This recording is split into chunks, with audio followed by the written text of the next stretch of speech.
예수님, 매일 강론을 올리는 집사 파더입니다. 오늘은 2020년 11월 29일 대림 일주일입니다. 대림 시기의 시작에는 다양한 것들이 변화됩니다. 가장 커다란 변화는 전례력이 바뀌면서 한 해의 시작을 알리고 있다는 것입니다. 그리고 회개와 속죄, 그리고 기다림의 시기이기 때문에 전례에 사용되는 초와 제의들이 보라색에서 점차 하얀색으로 변화되게 됩니다. 그리고 그것은 대림 환을 통해서 살펴볼 수 있습니다. 대림 시기는 말 그대로 기다림의 시기입니다. 구세주 예수님의 탄생을 생각하는 것입니다. 저번 주에 그리스도 왕 대축일을 마지막으로 한 해가 마무리되었고 대림을 통해 한 해의 시작을 마주하게 됩니다. 새로운 변환점에 와 있는 지금의 시기에 2020년의 대림 시기는 새로운 다짐을 하기에 적합한 시기가 아닌가 생각됩니다. 나태해진 나의 신앙생활, 소홀해진 기도생활, 우리 신앙의 전반적인 부분을 들추어내어서 대청소를 해야 될 시기입니다. 묵은 때를 벗어 던지고 새로운 마음으로 한 해를 시작했으면 합니다. 오늘 일독서는 이사야서 63장의 내용이 나옵니다. 이사야 예언자는 기원전 8세기 초에 활동한 예언자입니다. 그는 3명의 임금을 모시면서 예언 활동을 했습니다. 가장 커다란 업적은 아시리아와의 관계 안에서 어떻게 하느님의 뜻을 따라야 되는가에 대한 가르침을 주었던 것입니다. 그리고 하느님의 주권과 사회 정의에 대해 이야기합니다.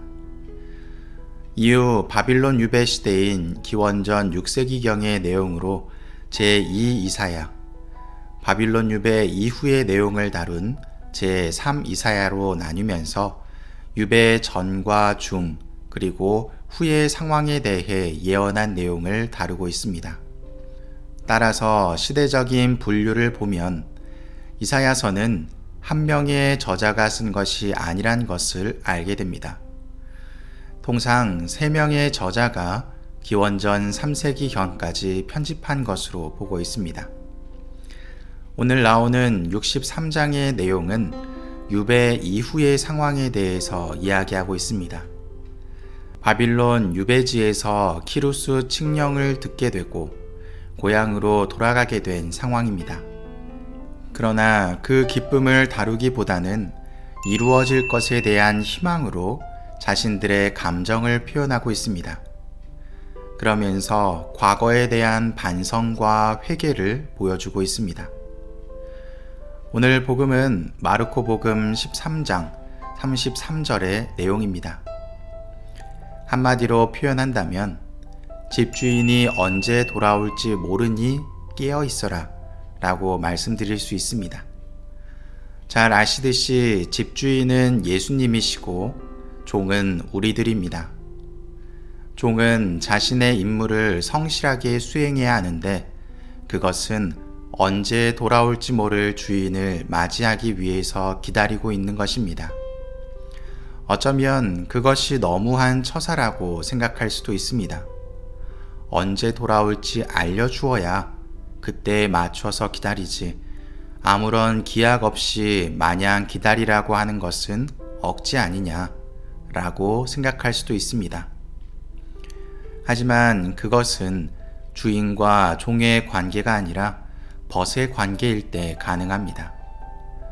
주인은 종에게 자신의 상황을 알릴 필요가 없고 종은 주인의 상황을 알 필요가 없습니다. 그저 종은 주인이 돌아오길 기다리는 것이 그 역할이기 때문입니다.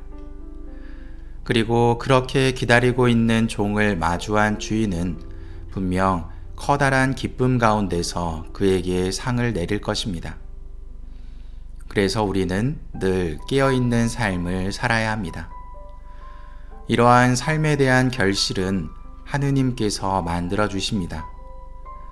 오늘 이 독서의 코린토 1서에서는 그리스도를 통해서 얻게 될 기쁨과 은사에 대해 이야기하고 있습니다. 그리고 그리스도와 우리의 관계를 하느님께서 맺어주신다는 것을 통해 우리는 불안에서 벗어나게 됩니다. 신앙생활은 항상 두려움과의 싸움입니다. 보이지 않는 존재를 믿어야 하기 때문입니다. 그리고 직접적인 깨달음이나 접촉이 없기 때문에 어떤 것이 신앙생활인지도 확신하지 못한 채 살아갑니다. 그래서 신앙생활은 어렵습니다. 어떤 행위를 했을 때 어떤 결과가 나온다는 결과가 있다면 누구든 믿을 텐데 그렇지 못하기 때문입니다.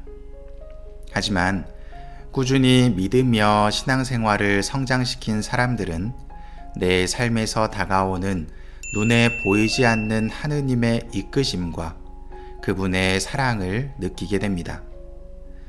믿지 않는 이들은 이것을 망상이고 자기 만족이라고 여길 수 있습니다. 그들은 믿음을 통해서 체험하지 못했기 때문에 자신들의 판단으로 답을 내리고 있는 것이죠. 성실하게 내가 해야 될 일을 한 종은 복을 많이 받을 것입니다. 우리는 그리스도를 주인으로 모시고 있는 종입니다. 마땅히 해야 할 일을 하며 우리가 얻을 수 있는 기쁨을 얻도록 노력합시다. 그분은 자비롭고 자애로운 분으로 성실한 우리를 버리지 못하시는 분이십니다. 사랑합니다.